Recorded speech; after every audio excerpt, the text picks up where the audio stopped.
Hello, everyone. Welcome to today's webinar. My name is Melanie Kaminsky, and I'm the content manager here at eAssist, and I'll be your host today. I'm excited to introduce you to our speaker, Holli Perez, co-founder of DirectDental. As a regional manager at major DSOs, Holly dealt with many hiring challenges herself. Now she helps dental teams tackle those same challenges with clear, practical solutions. Today, she'll share valuable insights to help you hire smarter and build stronger teams. Without further ado, here's Holly. Thank you, Melanie. And thank you to eAssist for putting this on. I'm very excited to share some knowledge with you all today. So if you're wondering why you should be spending the next hour listening to me talk, here's a quick version. I started in dentistry back in 2012 with Clear Choice Dental Implants, and then moved into a regional manager role with the DSO. In 2016, I bought a contingency dental staffing agency and quickly realized I hated it. My clients hated it. So I knew something had to change with the model. And I did what any sane person would do. I made my husband quit his job, and we teamed up with our web developer, Frank, who's at Padres game with us there. And we built out Direct Dental from the ground up. Since then, we've helped dental practices across the country, everywhere from Alaska to Maine, Hawaii to California, hire and retain amazing team members. So these days, my life revolves around hiring. All I do is talk with dental practices that need to hire, talk with dental professionals that are looking for new jobs, and then I work very closely with the job boards to make sure that my clients' ads are being seen. So I have a wealth of knowledge on how to navigate the job boards and how to work closely with dental professionals that are looking for jobs. So I'm excited to share all of that with you today, and we're going to get into it. So I always like to start my webinars by looking at what's actually happening in the dental market. It's been changing a lot over the last couple of years. I know lots of people are like, I've never dealt with this before. So I like to explain to you why and explain what the future might look like. And then we're going to talk about what actually attracts talent and what retains talent. So this will include the cost of retention, what candidates and dental employees actually want from you, and how to write a job post that will get you applicants, because in order to hire, you have to get applicants, right? And then finally, once you've made a great hire, we're going to talk about what items you can outsource in your practice to help you retain your team and make your team run more efficiently and be happy and have your practice be profitable. So as I mentioned, I always like to start off with discussing the current labor market. A lot of you are here today because you are struggling to hire, and maybe you're not sure why it's been so difficult. So I always like to break that down. The ADA's Health Policy Institute, they run a quarterly survey, and this graph here is from the data that was from Q2 of this year. According to their findings, about 1/3 of dentists reported trying to hire within the last 3 months. When asked about the difficulty in hiring, 92% said that finding a hygienist was extremely or very challenging. 71% said the same thing about finding a dental assistant. And for front office staff, we saw that 64% of dentists said it was extremely or very challenging to find front office staff. And I've been following this survey since 2021, and those numbers have stayed consistently high. On top of that, the Health Resources and Service Administration released data last August estimating that nearly 10,000 dental professionals are needed to join the field in order to fill our current shortage across the United States. And it's not just shortages that we're currently having. The future is not looking too great either. Dental Post, their most recent salary survey report, revealed that 34% of hygienists plan to retire within the next 6 years. And over the next 10 years, we're going to see about 43% of practice managers retire and 47% of billing specialists plan to retire within the next 10 years. And we have the ADA's communication trend report. They're saying that dentists are doing 30% more hygiene procedures than before the pandemic. And if you're a dentist and you're doing hygiene procedures in your practice, you're not producing to your full potential. And I'm sure you feel that squeeze. So I'm not sharing all of this to be doom and gloom, but what I want to emphasize is that we're operating in a very tight market, and it doesn't look like any big exciting amount of people are going to be joining the field anytime soon. So gone are the days of just posting a generic job post at our local job board and getting some applicants. We can no longer do that. Now we need to write a job ad that stands out. And then we need to create hiring and onboarding processes that keep people engaged. And we need to prepare our practice for anything. We need to make sure everybody on our team can step up should we find ourselves in an instance of being short-staffed. And we need to have systems in place to know how to hire quickly, so that way we don't remain short-staffed for long. So we just talked about how challenging it is to find great people. And that's why when we do find the right people, we really do need to do everything we can to retain them. Because if we don't, and we're stuck in this constant rut of this revolving door of dental assistants, hygienists, front office staff, it's not helping anybody. It's not helping your practice, not helping your patients, and it's certainly not helping your stress level. So beyond the hiring challenges, we want to take a step back and we want to understand why retention matters so much, and the long-term impact that it has on your practice, which this is how it works. I was teaching a CU course not too long ago, and I had the opportunity to have a nice open conversation with everybody there. And I had asked the room, has anybody ever had an employee quit that they wish they had done more to retain? Over half of the room raised their hands, of course. And when I asked why, there was really some great stories about how much they valued that person's passion or how well they cared for the patients. But the majority had said something along the lines, and I'm generalizing here, but they said if I had just given them the raise, or if I had just met them on the hours that they needed, or if I had just whatever it was, I would have saved myself so much money, time, and headache. And they were right. Being short-staffed in a dental practice, I probably don't need to tell any of you this, it's costly. If you look at the numbers, dental professionals, they fall in at these numbers here. The dental professionals, they fall into the skilled hourly and professional position types. That means replacing a team member can cost you about 75% up to 125% of their annual salary.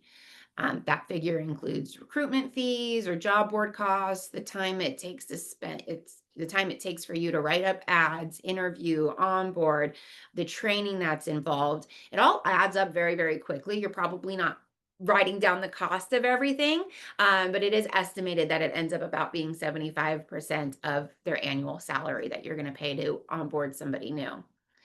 But in dentistry, I have to imagine it's even more costly because the rules in a dental practice are so specialized. So when you're short-staffed, you don't lose just efficiency, you're actually losing production. You got to slow down your schedule, so that way the rest of your team can keep up. And then your team could get stretched really thin and become exhausted, and then you see burnout and turnover. So it's just really not a good spot to find yourself in.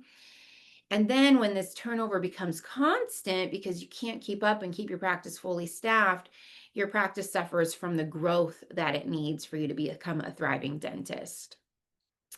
And the reason I get into all of this is there is a cost of retention. You do have to invest in your practice. You have to invest in systems. You have to invest in your team.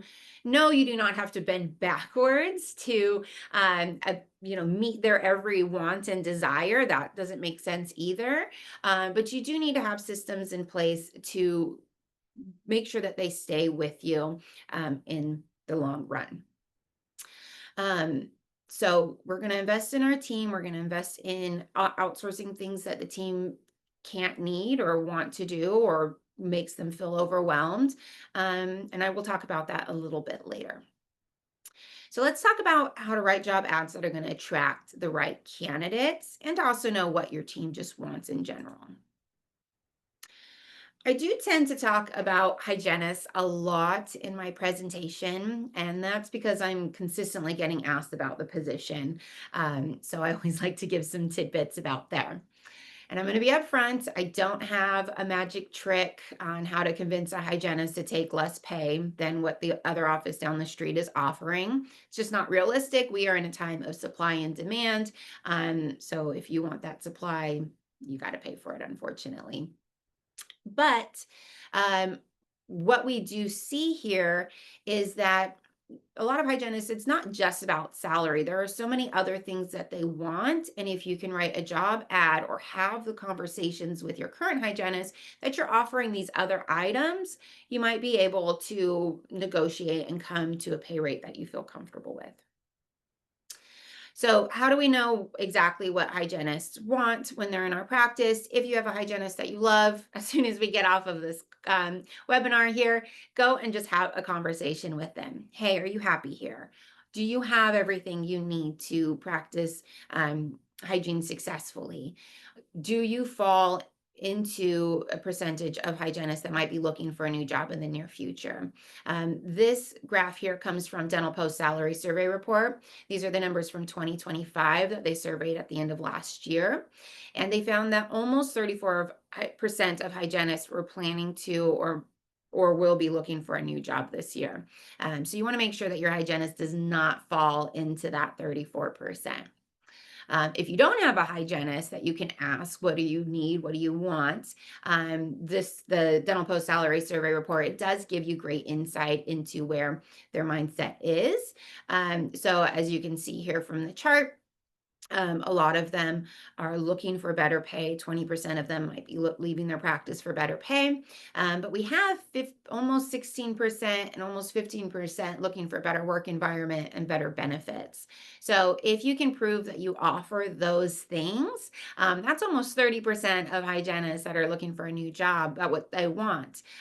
So it's really smart to highlight those items in your job posting, and also highlight those items when you do interviews, highlight those items when you talk with your current hygienist. You want to really get good at selling your employees and potential candidates on all the amazing things that you offer. And I'll get into a little bit more of that shortly.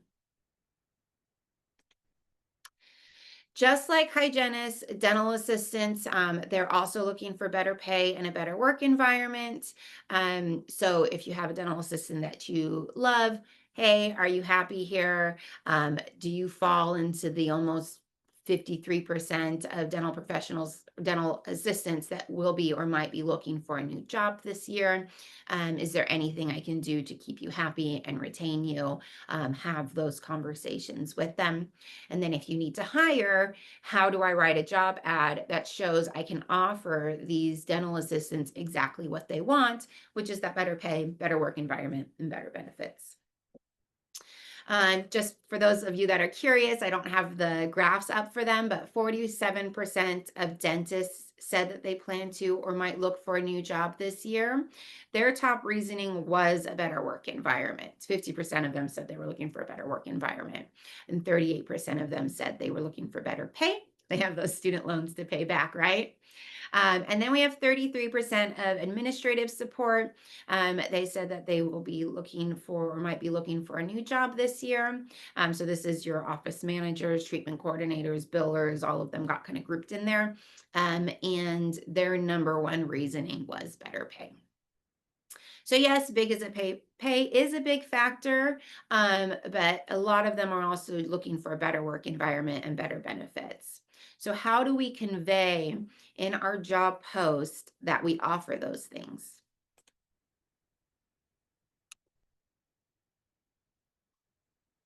How do you get applicants excited about your job post? You do that by telling them exactly what they want to hear. As I mentioned earlier, gone are the days of just writing up the duties of the job and posting it. Your job is now an advertisement for you and your practice. You have, about 200 words to show these applicants why they want to apply to your job, why they should be eagerly waiting to hear from you for you to call them and schedule an interview. If you just write a job ad that's gets applicants, great, but writing a job ad that gets applicants and gets them excited and eager to hear from you, that's really what we're going after here. So this here, I've reviewed hundreds of job ads that consistently get the most applicants. I've read through industry articles and salary surveys. And then most importantly, I talk with candidates every single day. And one of the questions I always ask them is, what do you need to be happy in your next role? So I kind of took all of that information and I put it right here. So this is a great screenshot this, but keep this handy whenever you go to write a job ad.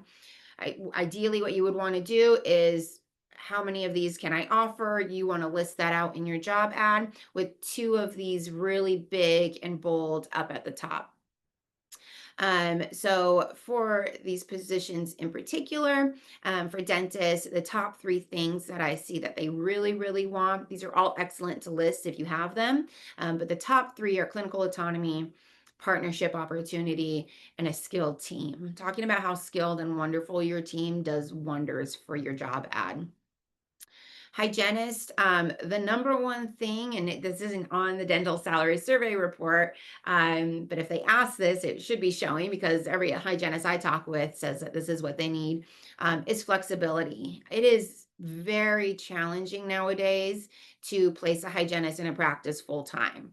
Most are 2 to 3 days in a practice max. So when you are doing a hygiene ad, again, you want to list out as many of these items as possible. But in a lot of areas, if you're in a very competitive market or if you're in a very rural area where there's not a lot of hygienists, your ad needs to list out the hours, and it needs to then have an asterisk saying, if you can work 1 or more of these days, or if you can work 2 or more of these days, please apply. And then you might have to just hire 2 hygienists to fill your hygiene schedule. It's just the place that we're in nowadays. And it has some benefits. You don't have to offer full-time benefits. Your patients might love it because maybe they really like one hygienist and not the other. So if you are struggling to find a full-time hygienist, this is definitely the solution for that. And then our front office and dental assistants, pay and benefits really are a big factor that they're looking for. So really making sure that you highlight those is great. And then an opportunity for upward growth. So if your pay rate might not be the best in the area, but you're highlighting that there's room for advancement rather quickly throughout the practice, and you highlight that, then they might be willing to come on board if the work environment and the benefits are what they need. And this isn't part of this page, but something I've been starting to encourage my clients to do is to include a quote from a current employee on the actual job posting itself. Before you start going to the job boards, try to have all of your employees go to Indeed and Glassdoor and LinkedIn and talk about how great the practice is and how great working for you and as an employer is. But if you don't have any reviews yet on any of the job boards, including one into your job posting has a really nice touch, just feels very authentic. And we see that those ads that include a quote from a current employee tend to do much better than those without. So just a really nice touch to take note of and include in your next job posting. And then another thing when it comes to job posts, one thing I've seen over and over and over again is the jobs that list a lot of benefits get more applicants, period. Again, done are the days of, I've got money, I'm going to give you money, you need to come and work for me. It is too competitive of a market. The employees are now asking, what's in it for me? Why do I want to work in your practice? And you have to get really good at having that conversation and showing that in your job ads in order to attract the right candidates for your practice. So the job ads that list a lot of benefits, they get more applicants. And you don't have to offer traditional benefits like health insurance or 401k. You just need to get creative and come up with really some fun and meaningful perks. Or even just change the verbiage on some of the perks that you already have. Um, for example, you already have to offer sick days. I think almost every state requires you to offer sick days. I have a lot of my clients, we've rebranded those and we call them paid mental health days or paid wellness days. It's the same benefit. You're not adding any cost to anything, but you're just changing the verbiage because we know mental health is one of those um, I can't remember the word, but one of those big words that everybody's looking for nowadays. So just seeing that in your ad lets them know, oh, they care about my mental health. This is somebody I want to work for. In reality, it's just a sick day, but at least they know that they don't have to call and put on that, oh, I don't feel good. They can just call and say, hey, I need to use one of my mental health days. And they can go about their day guilt-free. So it's just a nice little touch. Or if you host monthly lunch and learns, boom, add paid team lunches to your benefits section. It's all about framing what you already do into ways that speak to what job seekers care about. It's marketing, it's advertising, you always got to add a little flair to everything. So now that I talked about finding out what potential candidates want, giving you a lot of that information on what they want right here, I do want to share a template with you. So this here was an actual ad we ran for one of my clients in Rockland, California, which is a very, very difficult market for hygiene. I think they'd been looking for a candidate for over a year before they finally turned to us. And we got them 10 applicants within 2 weeks. So it was very, very exciting to see. And so I was like, okay, this is a template I'm going to share with everybody. So it starts off very strong. It has this bold, attention-grabbing headline right at the top. We know hygienists want excellent pay. We know that they want a great work environment and great benefits. And we know that they want that flexibility. So right there, big and bold at the top, in their face, that's our hook, gets their attention and gets them to want to read on the rest of the job posting. Then within, maybe 2 to 5 seconds, they're able to learn some really valuable insight about the practice. They now know, after reading a few sentences, that it's a private practice. It's been around for a while, serving the community. It's team-oriented and supportive. And then they're open to everybody. They are not leaving out any applicant. Recent new grads are invited to apply and included. And one thing I want to note here is we see the word hygienist has already popped up 3 times in this job ad. And that is not an accident. It's telling the job boards exactly what role this ad is for, and that helps with visibility. Most people, they don't know this, but a lot of job boards, they work off of SEO, search engine optimization, just like Google does to show your website. The job boards do that as well. The keywords that are in your ad are telling the job board's algorithm who to show your ad to. So the more keywords you have, without overdoing it, it's got to be a balance, the more the job board's algorithm understands who you're looking for and connects your job ad with the right people. And then lastly, this last little bottom part, my favorite part, we really speak to what we know hygienists want, and that is flexibility. So we say if it's part-time or full-time, we're open having you work 1 to 4 days a week. We prefer these days, but we can be flexible. And then we lay out it's 1 hour per patient. Most hygienists want to see that 1 hour per patient on the job posting. So if you do 1 hour per patient, make sure you include that. If you don't mention anything about how long they have with the patients. So this is a great start to the job. Then we have this beautiful long list of benefits, and then probably stuff that you already are doing. You're probably assisting with CE credits in some way. Add that as a benefit. People don't think of that, they don't think to add that to the benefit list, but do it. If you do uniform allowance or you do the cleaning for the uniform allowance, anything, if you updated the chairs in the last 3 to 4 years, newer chairs, include all of that as benefits. And then we have this sweet little testimonial from their current hygienist, makes it super inviting. I really do feel like this sold a lot of people that were on the fence of applying to say, hey, I do want to work with Lynn. She sounds great. And then hit that apply button.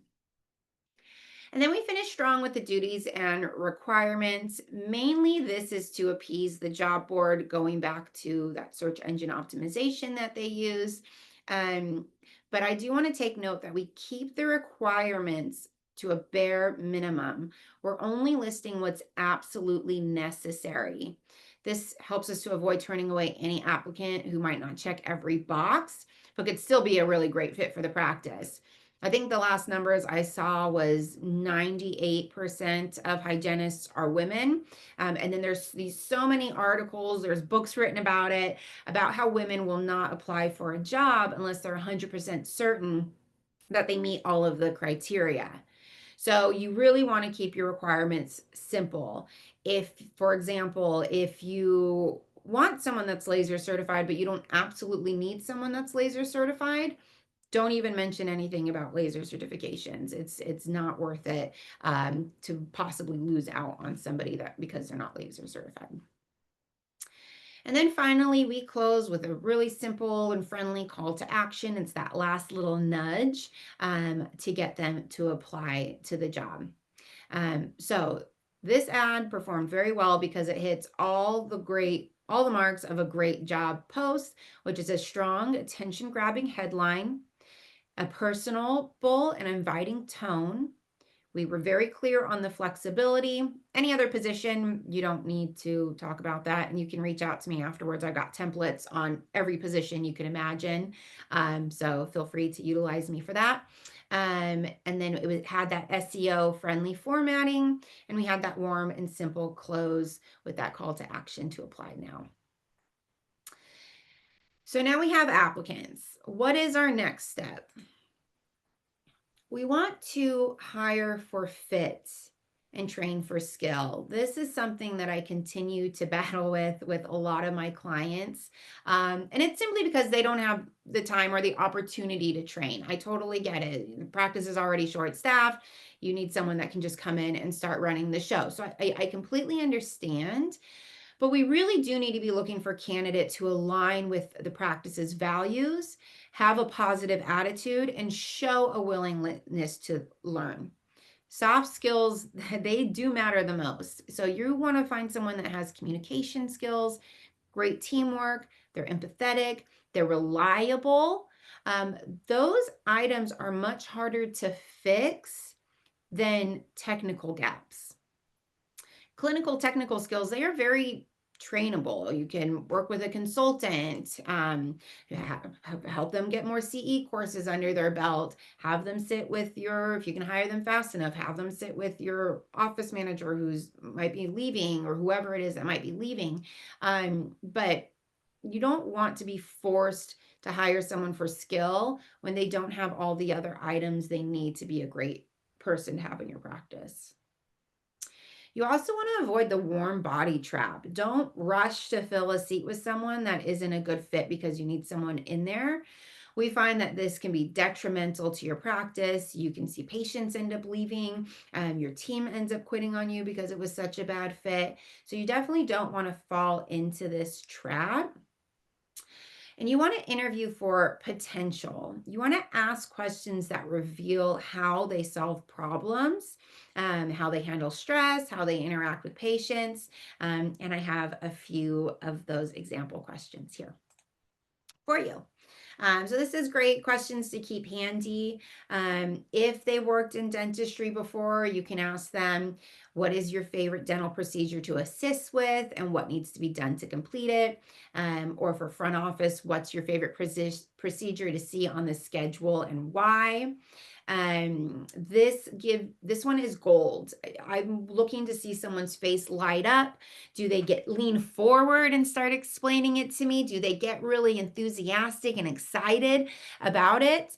Or do they kind of just sit back and, oh, root canal, because I can sit and suction for a while? Obviously not a good fit. You want someone that talking about dentistry brings joy to them. And if you find that, they're probably a great fit. And so if they're lacking on some skills, that would be something that I would overlook to bring that person on. Another great question, tell me about the last time you had to work on a project or a job that wasn't interesting. How did it make you feel? This just tells you if they can handle the more mundane tasks of working in a dental practice without getting too bored or quitting. We know a lot of people want constant excitement nowadays. So you want to make sure that they can handle being bored from time to time. This one is one of my favorites, an excellent question to ask somebody if they don't have dental experience. If you're kind of like, yes, I agree with Holly, I want to hire the right person for the practice as opposed to somebody with all the skills.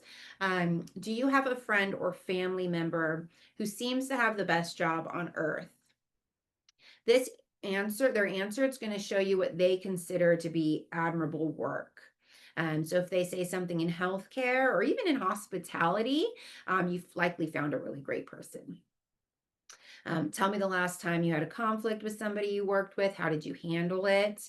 You want to pay attention. Are they talking about what they did to help overcome the issue, or are they just bad mouthing the person that they got into a conflict with? If it's the latter, cut the interview short. And then what do you want out of your career? Are we offering everything that will make you happy in your day-to-day life? Yes, people will lie because they need the job or want the job.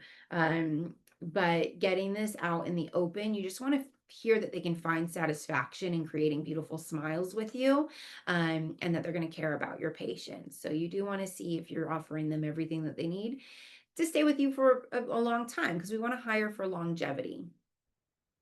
And then I always like to, it's not on here, but walk through their resume with them. Why did they leave all of their previous jobs? What did they learn? What did they do? You just I love just going down the resume with them and seeing what they have to say for themselves.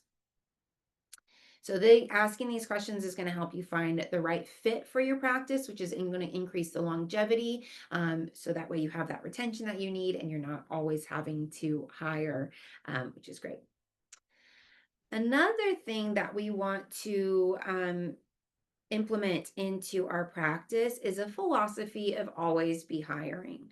This came about when one of my consultant friends that I talk with all the time, she had said, job hunting is just like Tinder now. And she's not wrong. It is so easy to look for new jobs nowadays that candidates seem to always be swiping. I've never been on Tinder, but I understand there's a whole swiping thing to it. So even the ones that are very happy in their jobs, they're still always casually browsing because it's right there in front of their face all of the time. And so as employers, that means we need to accept that they're going to always be looking at new jobs. And we need to counter with a mindset that we are going to always be hiring. So what does that actually look like? So first, you want to make sure that your team understands and supports this mindset. You're going to let them know that no, under no circumstance am I out to replace anybody here, but I'm committed to being prepared. We all should be committed to being prepared. So whether the practice grows and we need to add someone new, or someone has to move, or they want to go back to school, or they're changing careers, anything can happen. And it'd be silly to just sit around thinking that everybody's going to stay with you for the rest of their lives. We're humans by nature. So you have to have a proactive approach so that way you're not caught off guard. And no, this doesn't mean that you're constantly holding interviews, but what it means is you might post a job from time to time. And you're not worried about your team freaking out when they see your job posting because they know this is just something that you do. You just want to see what the candidate pool looks like out there. You want to see what your job ad, how that performs on the job board. So that way, if you do have to put it up, you know that it's going to get a lot of candidates. You're kind of testing the success rate of the job post. And then if a candidate applies and their resume knocks your socks off, you are contacting them, letting them know, I am not hiring at the moment, but your resume truly impressed me. I would like to save it and reach out to you should I be hiring in the near future. Is that okay? They're always going to say yes. And then you put that into your little resume pile. It also means that you're going to train your staff, your front desk staff, to never turn away an applicant that walks in with their resume. I used to see this all the time. It blew my mind. It was one of the quickest things I nipped in the butt when I became a regional manager. If someone takes the time to print out their resume, get dressed, drive to your practice to hand deliver their resume to you, they're probably a top tier candidate that you do not want to miss out on. And they probably did research. They're probably doing this because they realize you are the kind of practice that they want to be at. But yet they walk in and your front desk goes, no, we're not hiring, doesn't even take their resume and just sends them on their way. Now their thought on how your practice is that, no, I don't want to work at this practice. So your front desk needs to know we're never turning away a candidate that walks in with their resume. Rather, the doctor or the office manager is coming out to have a quick little 5 to 10 minute conversation. We're going to let them know we're not hiring at this moment. I'm so grateful you came in, give me a resume. I'm going to keep these so that way if I find that I am hiring in the near future, you will absolutely be first person I reach out to. There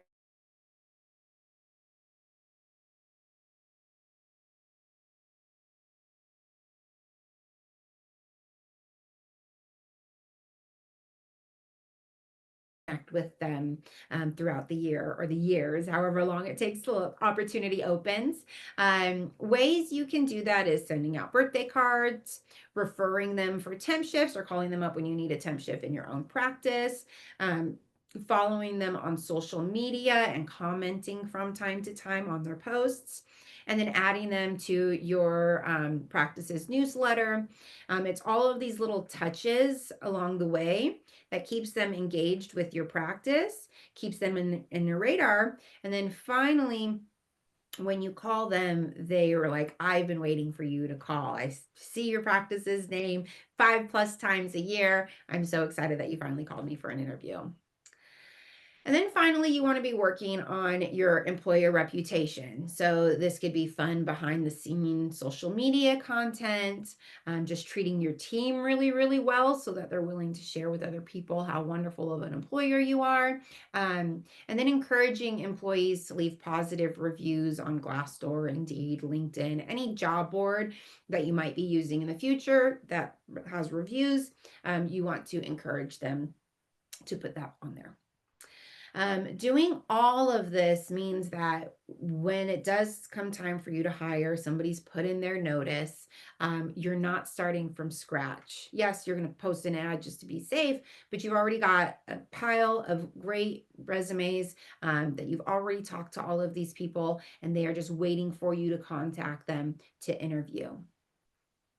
So this is a philosophy everybody needs to have, at least for the next 10 years, while we're seeing that everybody's retiring and we're going to continue to have shortages in the dental field. So we've talked about what your team needs to be happy. We've talked about how to attract great talent. I want to talk with you quickly about being short-staffed, because a lot of you might be. So it's always scary being short-staffed. We don't want to overwhelm our team in any fashion. So when I ran a dental practice, this was kind of the philosophy that we had. All of the team members need to be cross-trained. That means all of your front desk team members know how to flip operatories, know how to sterilize, know how to assist with suction if needed, and it's allowed in your state. All of your back office team should know how to answer phones and check patients in and out. And a lot of my clients that do this, a lot of them have their front office team wearing scrubs. So everybody's just in matching scrubs, makes the office look very nice and cohesive, but it allows for the front office team to jump into the back if needed. You can utilize temps as often as you can. So if you're short-staffed, bringing in a temp from time to time just offers your team a little bit of reprieve, a little bit of time to breathe. And then you build relationships with these temps. Let them know what other days you need coverage and see if they can come in and cover for you, especially if you really like them. Or if they're a really great fit for the practice, try to talk them into joining your team, even if it is part-time. Try to get them to join your team so that way you're not so short-staffed anymore. But utilizing temps is really a way to show your team, I know we're short-staffed, I know we're stressed, I'm doing what I can to get us the coverage that we need, and I'm trying to help us all keep up and above float. Outsourcing. Outsourcing is, I hope a lot of people are starting, I'm going to talk about this more in a minute, but I hope a lot of practices are starting to outsource things that are just time sucks in the practice. There's no reason why your office manager should be locked in a room for 2 to 3 hours every day doing insurance billing. Doesn't make sense. So if you are truly short-staffed, what are the time sucks that don't contribute to actual patient care, and find out ways to outsource that. And then lastly, you're going to communicate with your team. You're going to let them know how much you appreciate all of their hard work. You're going to tell them what you're doing to try to get the role filled as quickly as possible. A quick thank you goes a long way. I worked for a dentist when we were short-staffed, and he acted like nothing was wrong, nothing was going on. He didn't update any of us on what, you know, are you even hiring? Do we even have a job posted? We knew nothing. All we knew was we were short 2 people and we were drowning day in and day out. And you just don't want to do that to your team. You just want to be upfront and honest with them and let them know, hey, I'm doing everything I can. And if all else fails, I hate suggesting this one, but sometimes you might just have to lighten your schedule if you absolutely must. Because again, if your team is overworked, you really do run the risk of them quitting on you. So keep that as a backup option if absolutely needed. All right, I just mentioned outsourcing. I want to talk a little bit more about it. It took me a very long time to start outsourcing. I hated the idea. I didn't want to pay the money. And then I did the math on what I pay myself hourly, and I was like, okay, it absolutely makes sense to outsource. So do a little math, write down what you pay yourself, write down, how many hours you're dedicating to these items. And I think you'll understand that outsourcing is probably the best thing for you. Plus, I learned from outsourcing, if someone can do it better than me, why am I not having them do it? It makes absolutely no sense. They do it quicker, they do it faster, they do it better. So outsourcing is really a great tool that dental practices have in their arsenal to make sure that their practice is running efficiently and not have the team be overworked, letting the team do what makes them happy, which for most people is actual patient interaction and patient care. So we're going to use outsourcing as a retention tool. So there's 3 things that I think every dental office should outsource. Number 1 is billing. So I haven't worked in a dental practice in a long while, but when I did, I had 7 practices, and almost every time I went to visit, I would watch the office manager go lock herself in a closet somewhere with a phone, and she was gone for 2 hours, at least 2 hours a day, trying to do her insurance claims, calling for AR and all of that stuff. And it always seemed to be when the rest of the team was drowning because we were super busy. And it always upset me, but their excuse was, well, that's when the insurance companies are answering their phones. I have to do it right now or I'll never get to do it. So fine, yes, it has to be done. She's frustrated about it. The front office team is frustrated because they're scrambling. Nobody can go into the back to help the back office team who's also frustrated and scrambling. So we see that the patient care slips, the team feels burnt out. And then what I found was that when it came time to having to hire someone for the office manager role, I was really stuck on finding someone that can do billing as opposed to finding a strong leader that could run the team efficiently. And it was so frustrated because I was forced to make so many bad hires because the owners wanted to keep the billing in-house so bad. So that was a bummer. And then the real kicker was you would hire these supposedly super skilled office managers who knew how to do billing, but the AR was still really, really high. Our collections were still really, really low. And when we saw that happened, we saw that we weren't able to offer top tier pay to other potential candidates in the practice. We were one of the lowest paid for hygiene. At the time, it wasn't a big issue. But in today's world where you have to have competitive hygiene pay, you really need your collections to be really, really high so you can afford them. So there's just so many things wrong with trying to have an office manager do the billing for them that as soon as I was like, if I ever own my own dental practice, billing is going to be outsourced. So that way the collections would stay high. I'd have more resources from the team to invest back into the team and the practice. We would have patient care would be much better. So definitely think that billing is a thing to do. And of course, eAssist is sponsoring this webinar. They are the nation's #1 dental billing company. It was created by dentists for dentists, and they strive to give you that peace of mind by collecting the insurance money that is rightfully owed to you. You're outsourcing, so you kind of are like they've got to prove themselves worthy. And what this does is it allows you to concentrate on what matters most, which is your patients and your team. And here are their brand promises. So with a trusted partner like eAssist, you can collect what you're rightfully owed and reduce your over 90 insurance AR to nearly zero. So these are their promises to you. And I just think it will make running your practice so much more efficient and fun and less stressful. Another thing I think we should outsource is phones, particularly new patient phone calls. And I think this might just be a personal hang up for me, but I do think it's worth mentioning because I call about 10 dental practices a day. And in my experience, 6 out of those 10 answer the phone with, "Thank you for calling Dr. Perez's dental office. Can I place you on a brief hold?" Now, I always say yes and politely wait because I'm usually calling a doctor back.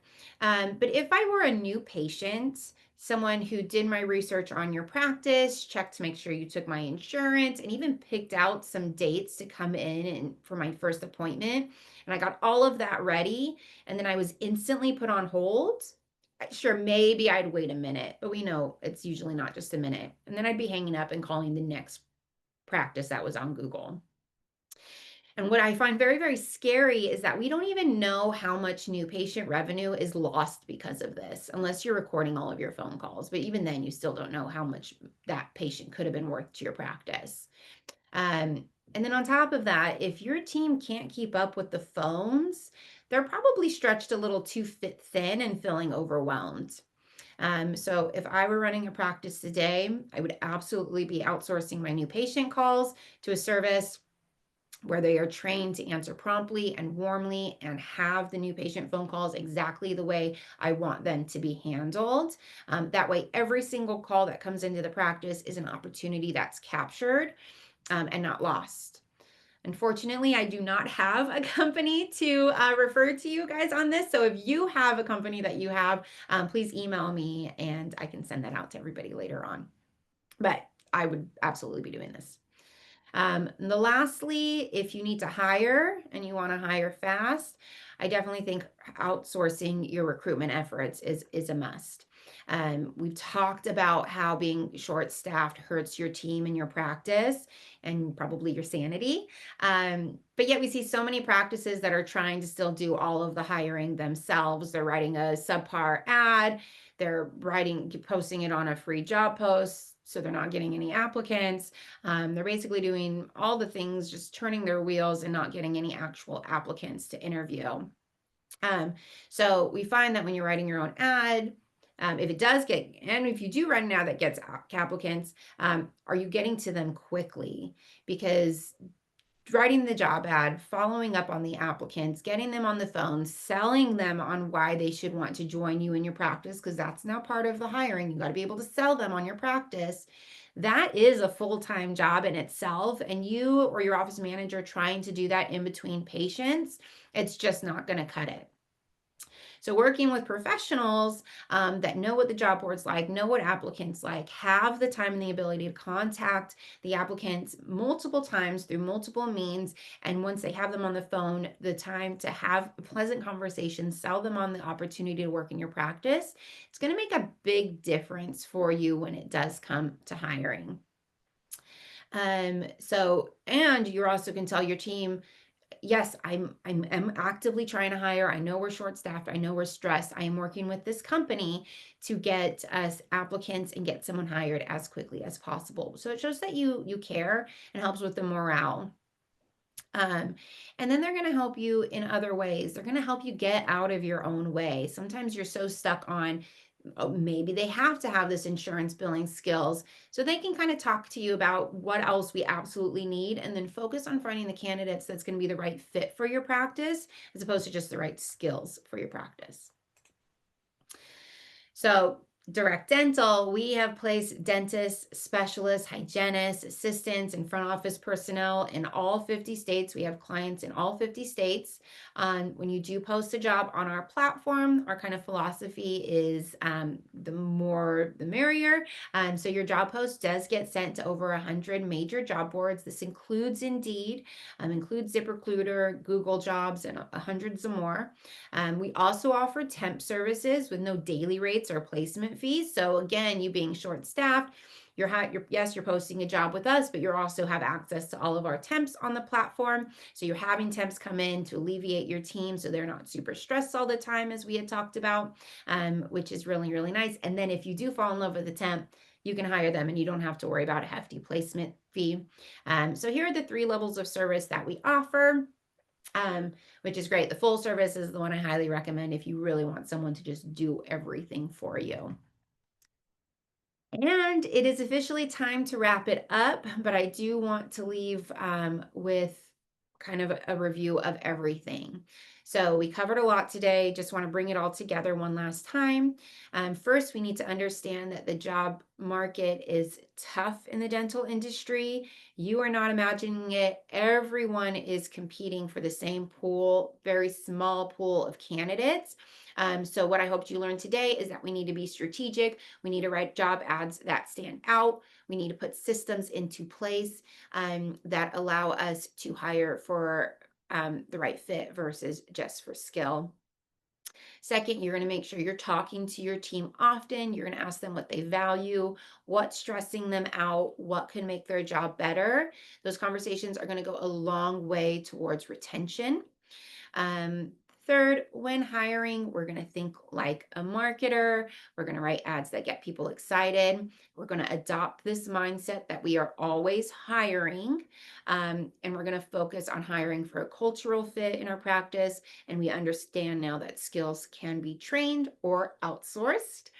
And finally, you need to be honest with your limitations. Neither you nor your team can do it all. So outsourcing your billing, your recruitment, and even your phone answering when it is needed, it is not a weakness. It is not a sign that your team can't keep up. It's a strategy to protect your team and protect your practice and protect the profitability of your practice. So if you put all of these pieces together, awareness, communications, smarter hiring, and strategic outsourcing, you're going to build a team that not only lasts, but one that's going to thrive, which I think is great.